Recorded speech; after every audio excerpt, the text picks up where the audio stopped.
Bonjour, bienvenue à la maison Saint-Louis-Beaulieu, bienvenue à la maison diocésaine.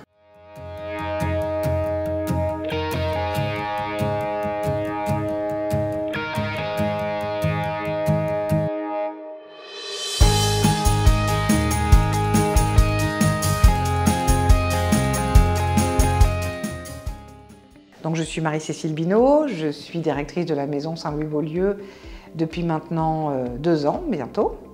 J'ai eu la joie d'intégrer le diocèse de Bordeaux depuis 2013.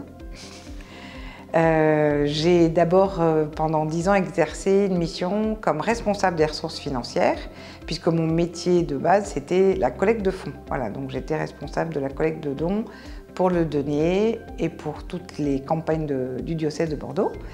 Et puis en 2022, il y a eu l'opportunité de postuler pour ce poste de directrice de la maison Saint-Louis-Beaulieu. Et donc j'ai intégré ce poste, on va dire exactement le 23 décembre 2022. On m'a donné les clés de la maison.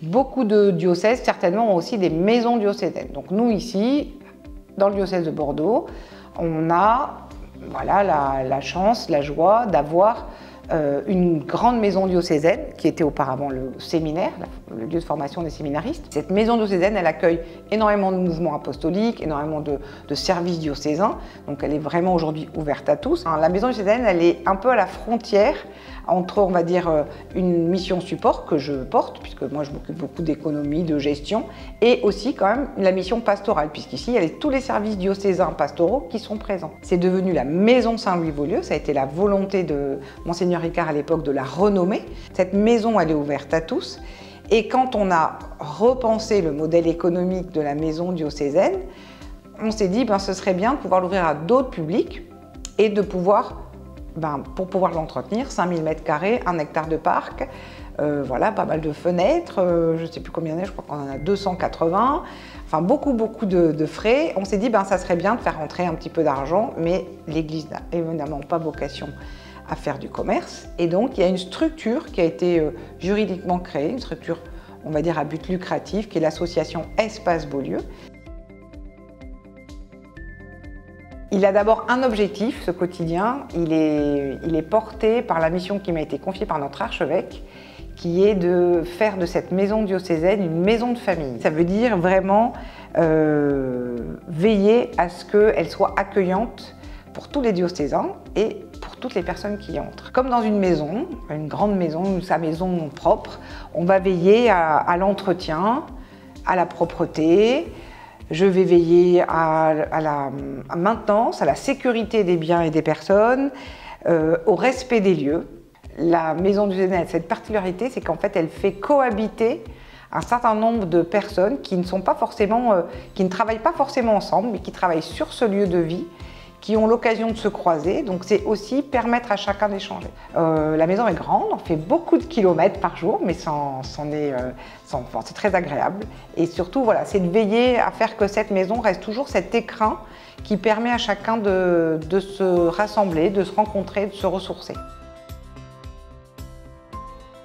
Moi, j'ai la responsabilité ici du clos et de couvert, comme on dit, de faire en sorte qu'il ne pleuve pas dans la maison, qu'il y ait de la lumière à tous les étages, qu'il y ait du chauffage. Donc c'est vrai que c'est beaucoup la maintenance. La maintenance de la maison, c'est beaucoup de travail. C'est ce qu'on appelle un établissement recevant du public. Donc il y a des normes à respecter. Donc c'est pas mal de travail de ce côté-là, mais je ne suis pas toute seule à le gérer. C'est aussi tous les travaux de structure et de maintenance. Cette maison a été rénovée entre 2013 et 2016, elle est encore en très bon état, donc c'est vraiment notre responsabilité de faire en sorte qu'elle reste en bon état.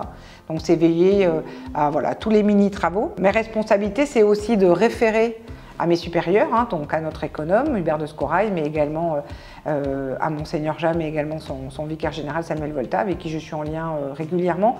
C'est vraiment important pour moi de se dire que qu'on n'est pas responsable tout seul, que c'est un gros paquebot, comme on dit souvent, qu'on m'a confié, et que c'est vrai que j'essaie de le gérer au mieux au quotidien, mais en tout cas je pense que les décisions importantes se font aussi de manière collégiale. En tout cas c'est vrai que être artisan de paix, je crois que ça fait vraiment partie de ce qui m'anime le plus aujourd'hui dans la maison. Clairement la première année, on va pas se mentir, j'étais un petit peu sous l'eau. beaucoup de métiers à découvrir. C'est une mission dans laquelle on est beaucoup dans le faire, beaucoup dans l'action, beaucoup les mains dans le cambouis. C'est vrai que du coup, on peut vite se faire rattraper par ah là là, je suis débordée, j'ai plein de trucs à faire. Et aujourd'hui, le recul que j'essaie de prendre, c'est de me rendre compte vraiment que le plus important, c'est que les personnes qui sont ici soient dans une ambiance la plus bienveillante possible.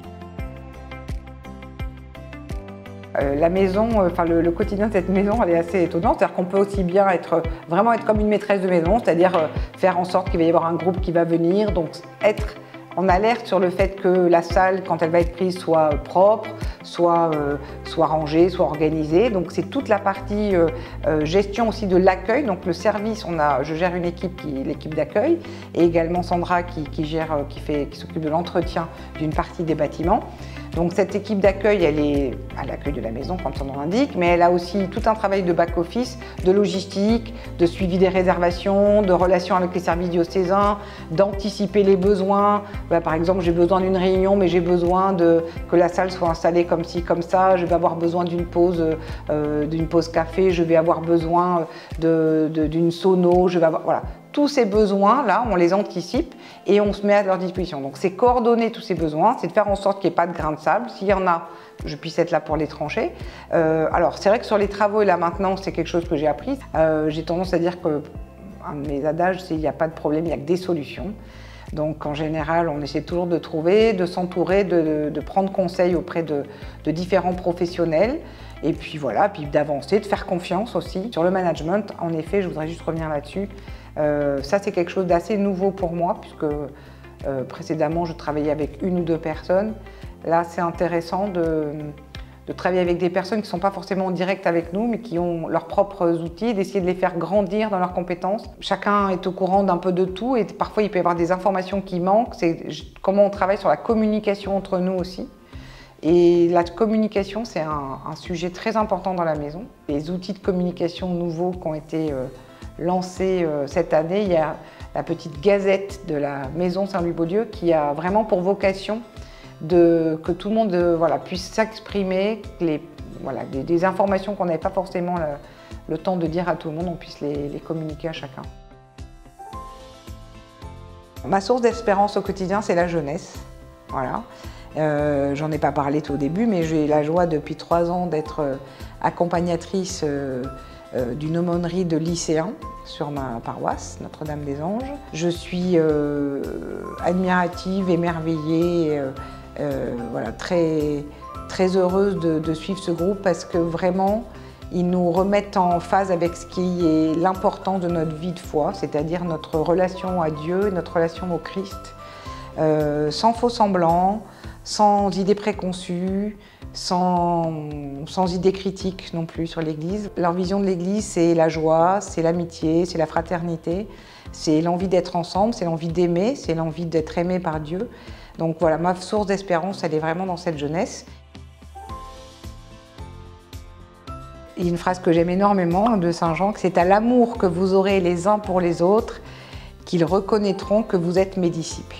Voilà, donc c'est vrai que dans cette vie qu'on vit ici, de cette maison diocésaine, on vit cette vie fraternelle, on essaie de vivre cette vie fraternelle, cette vie communautaire, on est tous les uns à côté des autres. Voilà. Pour moi, cette phrase, elle est essentielle dans ma vie de foi. C'est l'amour qu'on se porte les uns aux autres, qu'on reconnaît qu'on est chrétien, et on essaye d'avancer comme ça, voilà, petit à petit sur notre chemin de vie.